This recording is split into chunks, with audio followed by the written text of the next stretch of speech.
Halo, Assalamualaikum warahmatullahi wabarakatuh. Jumpa lagi dengan saya Fatimah selaku Teknologi Application Manager di PT Cargill.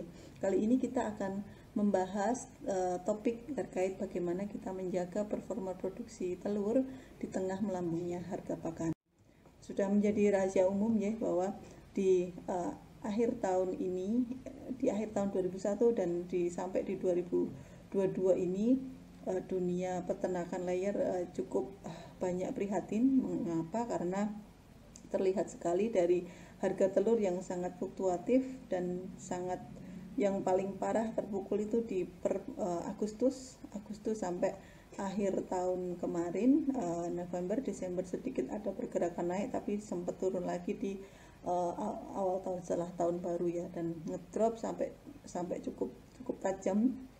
Dan mungkin ini menjelang lebaran ada sedikit pergerakan naik, dan semoga sih April ke depan harga telur masih cukup bagus, karena kalau dilihat memang sebelumnya di akhir tahun 2021 kemarin memang harganya cukup rendah, sampai hit di bawah 15.000 sempat, dan rata-rata di bawah BEP, dimana kalau terlalu panjang ya akhirnya memang sudah diinfokan mungkin dari beberapa peternak sebagian besar sudah mulai mengkaling atau mengakir ayamnya gitu. Nah, di sini ada pergerakan lagi dengan adanya krisis di Ukraina, dan kemudian mungkin ada beberapa kali lockdown di Cina, dan akhirnya ini berimbas ke perdagangan dunia, sehingga secara tidak langsung biaya pakan pun juga naik cukup signifikan gitu. Ini akhirnya membuat kurva kerugian peternak ya menjadi lebih sering gitu, dan kita mungkin di sini diskusnya nggak perlu terlalu berat, karena saya yakin Bapak Ibu juga sudah cukup pusing di lapangan, tapi minimal kita refresh bareng bagaimana kita bisa merecek lagi aplikasi di kandang, apa yang memang perlu sangat krusial perlu kita lakukan di situasi krisis seperti ini. Ini sedikit update, mungkin Bapak Ibu juga mengikuti update di komunitas-komunitas peternakan bahwa memang sempat di awal tahun Januari ada kenaikan harga SBM yang luar biasa. Faktornya macam-macam, ada krisis Ukraina, ada panen sendiri yang juga infonya juga tidak mulus, terus kemudian ada beberapa kendala pengapalan, keterlambatan kapal dan yang lainnya, akhirnya membuat SBM ini naik luar biasa. Tren terakhir kemarin sempat ada sedikit penurunan dari CPOT, tapi secara premium sendiri harganya masih di atas 100. Jadi kalau dulu normal harga premium itu harga SBM-nya di tempat produksi sana itu biasanya hanya di 90-an. Nah, sekarang sudah tidak ada, semua di atas 100, dan ini yang menjadikan total harga SBM sampai di Indonesia menjadi melambung cukup tinggi. Di lapangan mungkin ada yang ketemu 11.000 atau 10.700 dan yang lainnya. Ini memang berimbas sekali ke biaya pakan secara keseluruhan, baik yang ditanggung oleh pabrikan ataupun oleh self mixer sendiri, karena SBM adalah bahan baku sumber protein yang utama di rancung pakan petelur gitu. Begitu juga dengan jagung, walaupun jagung kita tidak mengimpor, tapi beberapa bahan baku alternatif seperti CGM, terus kemudian DDGS kalau ada yang pakai DDGS, terus kemudian hasil ikutan jagung lainnya itu pun juga akhirnya ikut merangkak naik.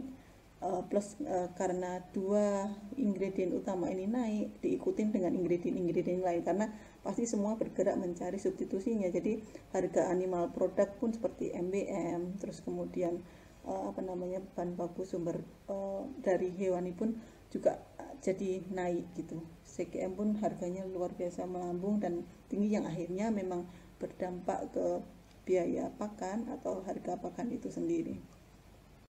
Nah, kita langsung fokus ke bagaimana cara mempertahankan performa ayam. Saya hanya meng-highlight 4, jadi biar nggak terlalu banyak, 4 saja. Yaitu pertama, pastikan kualitas ayam puletnya baik. Ini krusial, apalagi kondisi sekarang ini yang mungkin semoga ke depan sih harga telur bagus, tapi kalau nanti kejadian lagi harga telur langsung meluncur tajam, ya kita mau tidak mau harus benar-benar memperhatikan kualitas ayam yang kita pelihara, karena itu pabriknya kan. Jadi kalau peternak yang masih mau ngisi ayam petelur lagi, kita harus memastikan bahwa kita membeli hanya pulet yang berkualitas dari sisi bobot badan tercapai, keseragaman, dan komposisi tubuh plus seksual maturity atau kematangan organ reproduksi gitu. Nah ini penting, kenapa? Karena di kondisi yang harga pakan mahal, kita nggak mau membuang-buang biaya untuk ayam-ayam yang memang berinvestasi ke ayam-ayam yang memang produktivitas produksi telurnya nanti bisa kita prediksi nggak baik. Nah mungkin kemarin kan juga sempat ada ya, karena memang kondisi sangat buruk, beberapa peternak menahan menahan masukin layer lagi, jadi ada banyak beberapa pulet yang memang sudah masih di kandang grower aja udah dipelihara sampai bertelur karena mungkin belum keserap di market. Nah ini yang hati-hati. Jadi mungkin jangan hanya tergoda dengan harga pulet yang murah, tapi kita perlu memastikan apa yang nanti kita pelihara itu memang itu kualitasnya yang sudah kita seleksi dengan baik, karena nanti berhubungan dengan biaya yang akan kita keluarkan setiap hari untuk memberi makan dia dibandingkan dengan hasil telur yang nanti akan dihasilkan oleh ayam-ayam tersebut. Ini untuk ayam yang baru ngisi pulet. Tapi untuk peternak yang memang di kandangnya sudah ada ayam layar, berarti kan kita memang perlu memastikan ayam yang kita pelihara juga berproduksi baik gitu. Nah ini yang akhirnya kita mau nggak mau dengan kondisi harga pakan yang luar biasa seperti sekarang ini, ya kita mau nggak mau kita harus menyempatkan waktu atau anak kandang dialokasikan waktu untuk melakukan seleksi. Itu penting ya Pak. Jadi lakukan seleksi ayam, mana ayam-ayam yang kurang produktif itu biasa bisa dilihat dari penampilan fisiknya, dari jenggernya, terus kemudian dari kakinya yang kuning. Kalau dari sisi bobot badan mungkin kelihatan sekali gitu. Segera disisihkan dulu, kita amati, atau mungkin kalau memang yang sudah yakin nggak bertelur langsung dikeluarkan. Tapi kalau masih ini bertelur nggak, nah kita masih kasih waktu, kita kasih tandai ini bertelurnya seberapa intens gitu. Nanti kalau kita bisa mengukur ya, nanti kalau memang 3 hari bertelur, 2 hari enggak, ya perlu kita hitung lagi gitu. Jadi mau nggak mau kita perlu menyempatkan untuk melakukan seleksi ini agar ayam yang kita pelihara memang benar-benar produktivitasnya benar-benar ayam yang mempunyai produktivitas baik. Ini secara nggak langsung akan membantu mengoptimalkan performance dalam satu vlog. Maksudnya performance dalam satu vlog. Biasa dengan adanya ayam yang tidak diseleksi tadi, mungkin handy atau produksi hanya tercapai di 70%, mungkin dengan seleksi kita bisa improve atau meningkatkan produktivitasnya dalam satu vlog itu bisa 80% atau 85%. Nah ini kan juga salah satu bentuk kita istilahnya mengoptimalkan apa yang kita keluarkan ini benar-benar nanti akan menjadi telur dan menjadi income balik, sehingga modal kita tetap terus berputar.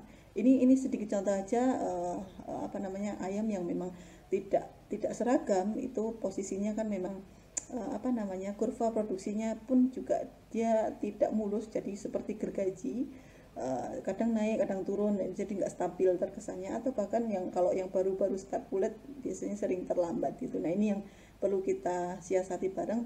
Mungkin ini bisa membantu sedikit mengoptimalkan.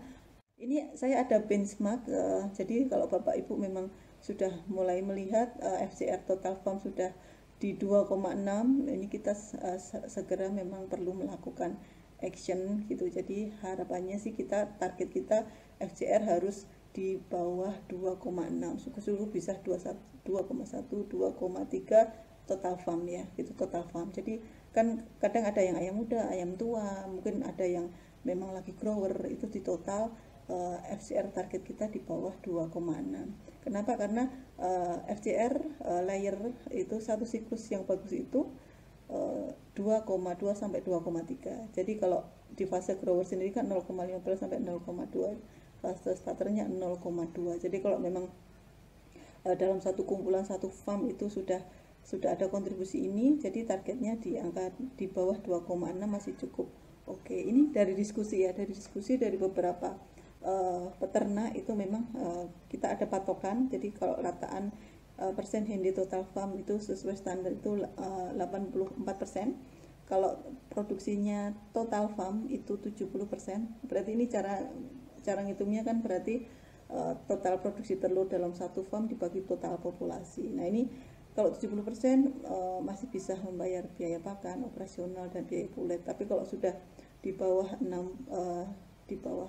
70, ini 60 hanya bisa membayar pakan atau operasional. Mungkin kalau dengan harga pakan yang sekarang mungkin bisa jadi masih nombok. Dan kalau 50% ya menurut saya sih sudah tidak bisa jalan, karena cuma bayar pakan aja mungkin bisa tersendat gitu ya.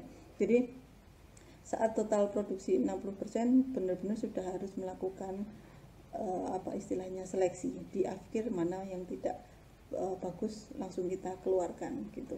Ini sedikit benchmark target kita untuk segera melakukan istilahnya seleksi di kandang. Terus lanjut ke topik kedua, menerapkan feeding program 2 fase. Mungkin beberapa peternak, saya yakin masih ada beberapa peternak yang full pakai pakan yang sama dari awal sampai akhir. Itu memang bagus, saya akuin memang bagus. Tapi untuk kondisi yang sekarang ya kita harus face reality, kita lihat realita yang ada. Mau nggak mau memang akhirnya kita perlu menerapkan 2 fase feeding program gitu. Ini sebenarnya sudah menjadi bahasan yang sangat umum di beberapa breeder company, bahwa memang sebenarnya kebutuhan nutrien itu berbeda-beda di setiap fasenya. Jadi kalau kita ngacu ke SNI aja dulu, SNI itu kebutuhan ayam muda itu hanya 16,5% minimum, dan di ayam tua 16%. Jadi kalau sekarang Bapak Ibu masih menggunakan protein yang mungkin 18%, 17,5%, atau bahkan 19%, sebenarnya kita masih punya opportunity atau kesempatan untuk sedikit melakukan istilahnya pengurangan nutrisi di pakan campurannya tanpa mengganggu performan produksi. Nah, di sini saya nggak akan langsung rekomend start di 16,5 atau 16. Start dulu di level protein yang Bapak Ibu pakai. Itu kenapa?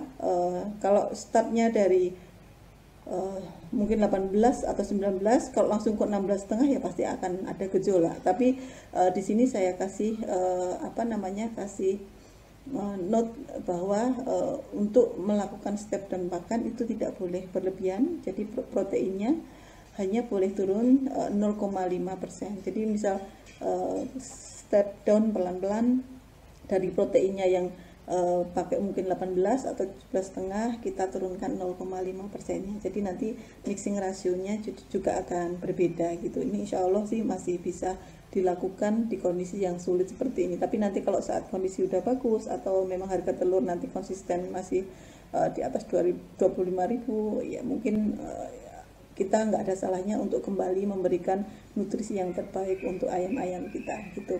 Nah, di sini saya buat kurva, ini saya sajikan kurva produksi. Jadi kenapa tadi saya bilang 2 fase? Karena sebenarnya di fase kebutuhan di fase ayam muda dan ayam tua ini kan memang sudah clear berbeda gitu. Jadi di ayam muda memang butuh nutrien yang tinggi, terutama di asam amino, energi, dan mikronutrien yang lainnya. Dan sedangkan untuk yang di ayam tua dia tidak membutuhkan nutrien setinggi yang di awal di fase muda, tapi perlu digarisbawahi bahwa ini butuh tambahan mineral karena memang istilahnya absorpsi kalsium dan yang lainnya memang sudah menurun. Nah, ini kapan kita menggunakan 2 fase yang berbeda untuk ayam tua dan ayam muda? Kadang-kadang peternak mungkin terjebak di saat produksi sudah turun. Ini Hendy ya, ini kurva Hendy, ini kurva egg mass, jadi kilogram per seribunya gitu. Kadang-kadang peternak terjebak, oh ini produksinya udah turun nih, udah nggak peak lagi, tak turunin gitu. Padahal sebenarnya ada beberapa faktor yang memang mengaruhi kenapa kok HND itu turun. Salah satunya uniformity. Jadi jangan buru-buru di step down dulu atau pakai fase kedua yang mungkin nutriennya lebih rendah. Kita pastikan dulu dia sudah mencapai umur, kalau saya di sini by literatur 47 minggu, tapi kalau dari sisi saya ambil di 50 minggu ke atas gitu. Kenapa? Karena sebenarnya walaupun dia ayam itu tren produksinya sudah turun, mulai menurun dari peak, tapi sebenarnya egg mass-nya dia masih naik terus sampai umur 47. Nah, setelah itu baru mungkin kita bisa lihat kondisi dan mulai menggunakan pakan yang fase kedua gitu, fase untuk ayam-ayam tua gitu. Aplikasinya mungkin sangat beragam di lapangan, monggo disesuaikan dengan yang sudah ada selama ini, yang sudah berjalan saat ini. Misal kita pakai brand yang sama, tapi di ayam tua mungkin penggunaannya sedikit diencerkan, tapi saran saya ngencerinya jangan terlalu tinggi, karena di konsentrat kita itu kita sudah ukur vitamin mineralnya itu sesuai dengan campuran 35. Jadi kalau sudah minus 5% konsentratnya, yaitu nanti bisa ngefek ke istilahnya kebutuhan, terpenuhnya kebutuhan vitamin premik-premik yang lainnya. Jadi tetap saat diturunkan di bawah 5% ya harus mau nambah investasi premik vitamin dan mineral gitu.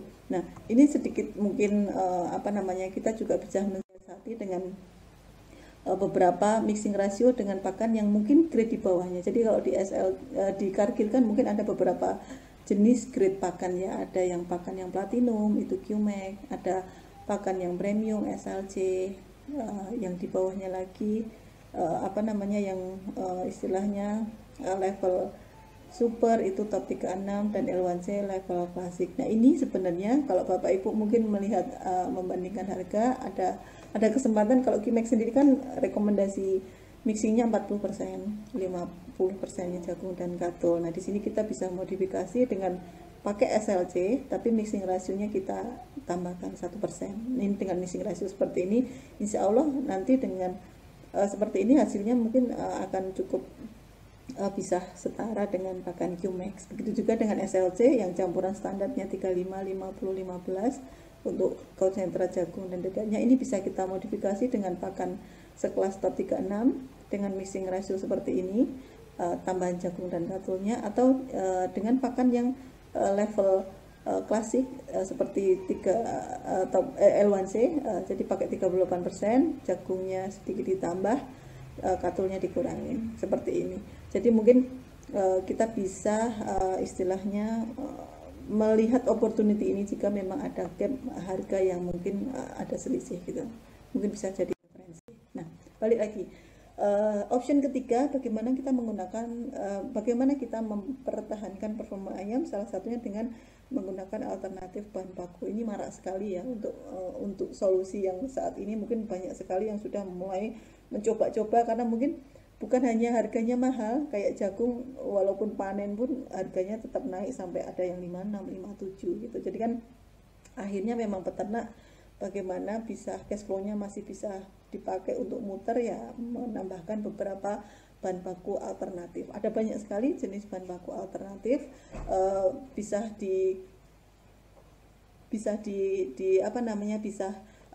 kita pilih sesuai dengan apa yang available di market.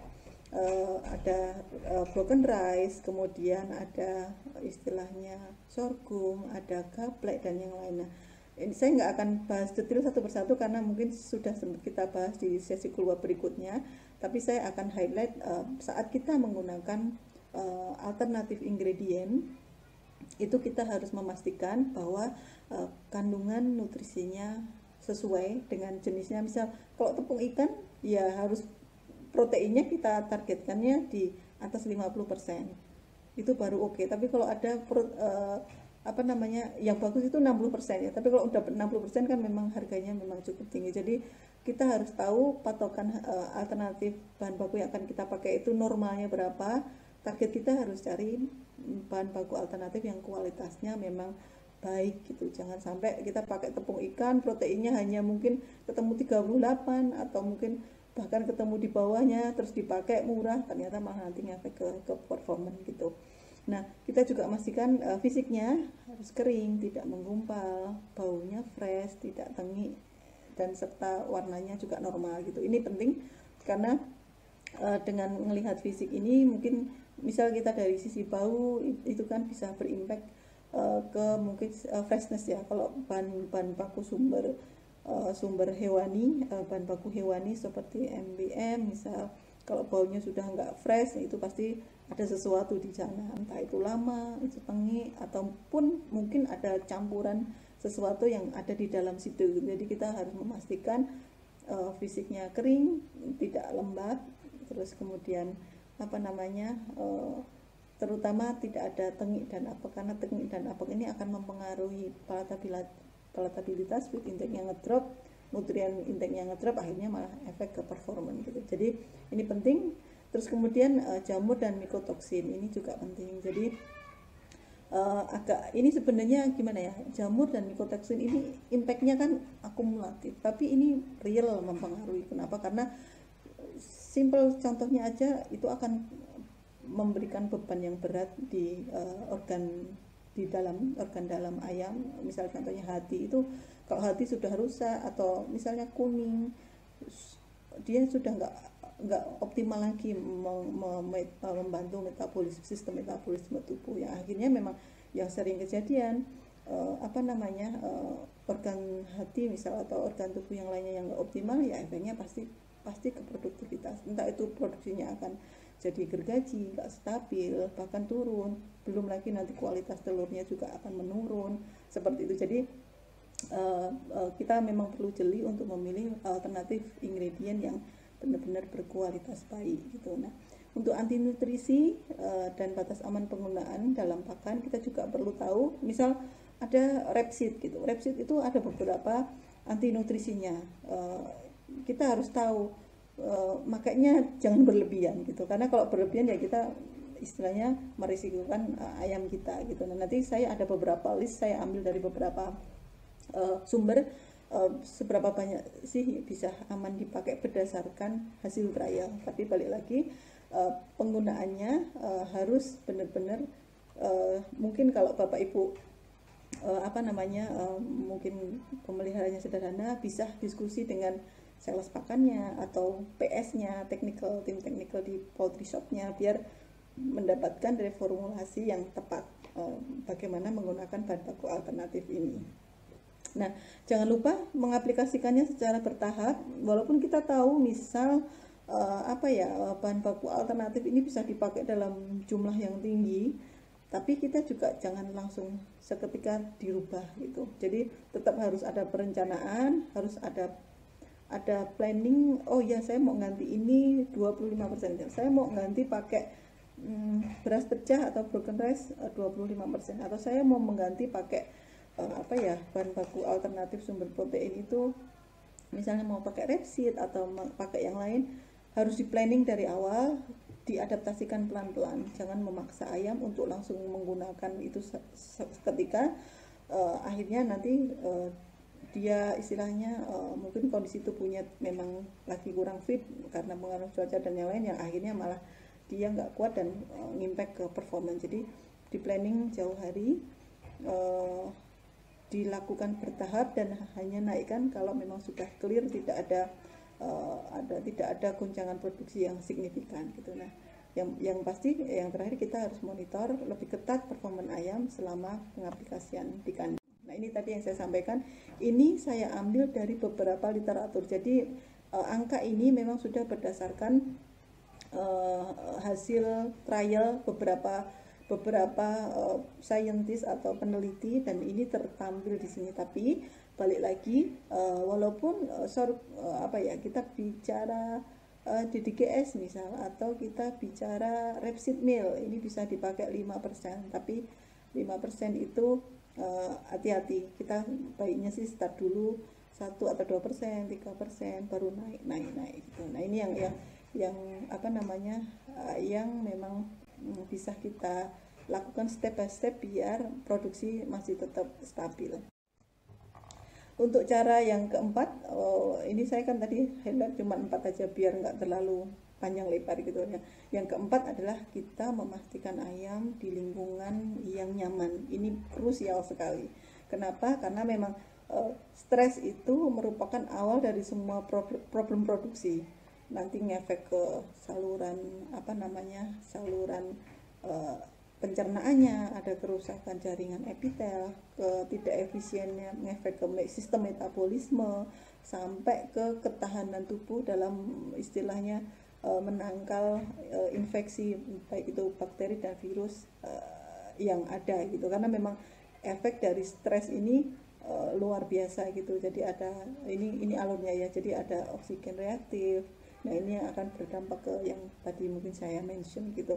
Nah, tipsnya adalah mungkin kita bisa mau nggak mau kita tetap perlu menambahkan vitamin dan elektrolit saat cuaca ekstrim, karena memang ayam dalam kondisi yang tidak nyaman butuh asupan lebih untuk membantu membuat tubuhnya lebih nyaman gitu. Terus kemudian sirkulasi udara dipastikan lancar agar mendapatkan asupan oksigen yang cukup. Di sini saya tulis benchmarknya. Jadi kalau ayam dewasa 2,5 sampai 3 meter per detik, terus kalau ayam kecil 0,5 meter per detik. Ini kalau diukur. Tapi kalau nggak diukur ya kita masuk aja, kita lihat apakah sirkulasi udara itu memang nyaman atau memang terasa pengap. Nah, itu penting sekali karena memang oksigen itu krusial, apalagi untuk ayam-ayam sekarang ya, generasi sekarang asupan oksigen itu sudah sangat krusial. Nah, ini bapak-bapak yang mungkin memang mungkin kemarin sempat sedikit afkir dan di kandangnya masih ada 2 sampai 3 ekor dalam satu sekat, ada baiknya kita pindahkan ke kandang yang kosong atau kita longgarkan, karena 1 ekor per sekat per 2 dibanding 2 sampai 3 ekor per sekat itu ada beda FCR-nya. Jadi ada beda dari 0 sekitar 0, berapa ini ya, kalau dihitung 0,25 beda FCR-nya hanya dengan satu ekor per sekat banding 2 sampai 3 ekor per sekat. Ini bisa sangat membantu kita untuk mengoptimalkan memang produksi. Kalau namanya FCR kan berarti sudah keseluruhan ya produksi dibanding asupan pakan. Nah, ini yang penting. Terus kemudian mortality-nya pun juga ada beda, 0,5 sampai 0,6% per bulan yang mati untuk ayam 1 ekor per sekat. Tapi kalau 2 sampai 3 ekor per sekat itu bisa 2% bahkan lebih. Nah, ini ukuran baterainya tadi yang saya maksud, satu sekat itu 38 kali 40 kali 35 itu. Dan yang terakhir, saya yakin betul memang untuk beli pakan aja sekarang susah, tapi ini hal yang krusial, tapi mungkin kadang-kadang kita nomor sekian gitu, kesehatan. Jadi kesehatan ini ya kalau pas lagi kondisi aman ya aman saja, tapi kalau pas kita kena des gitu ya itu langsung posisinya produksi turun, itu udah nggak karu-karuan gitu, luar biasa signifikan. Jadi kalau dihitung-hitung kos untuk revaksinasi itu nggak begitu signifikan, di bawah 3% dari total produksi, biaya produksi. Jadi tetap kita perlu tertib melakukan revaksinasi biar apa? Memproteksi ayam itu dari serangan seketika penyakit-penyakit yang masuk gitu. Itu mungkin poin yang saya sampaikan. Harapan saya sih ini singkat tapi bisa memberikan sedikit refreshment ke Bapak dan Ibu semua untuk mengevaluasi kandangnya. Demikian dari saya, terima kasih. Wassalamualaikum warahmatullahi wabarakatuh.